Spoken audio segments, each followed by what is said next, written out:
نحمده ونصلی علی رسولہ الکریم اما بعد فاعوذ باللہ من الشیطان الرجیم بسم اللہ الرحمن الرحیم الصلاۃ والسلام علیک یا رسول اللہ وعلی آلک واصحابک یا حبیب اللہ۔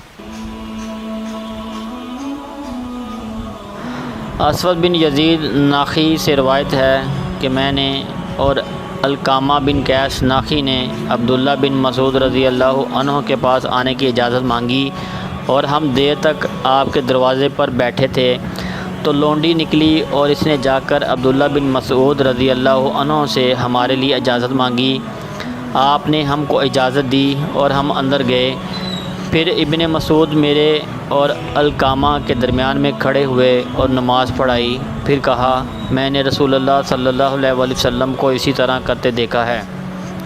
وضاحت: جب تین آدمی جماعت سے نماز پڑھ رہے ہوں تو امام آگے کھڑا ہوگا اور دونوں مقتدی اس کے پیچھے کھڑے ہوں گے، اور یہ حکم کہ تین آدمی ہوں تو امام ان کے درمیان کھڑا ہو منسوخ ہے۔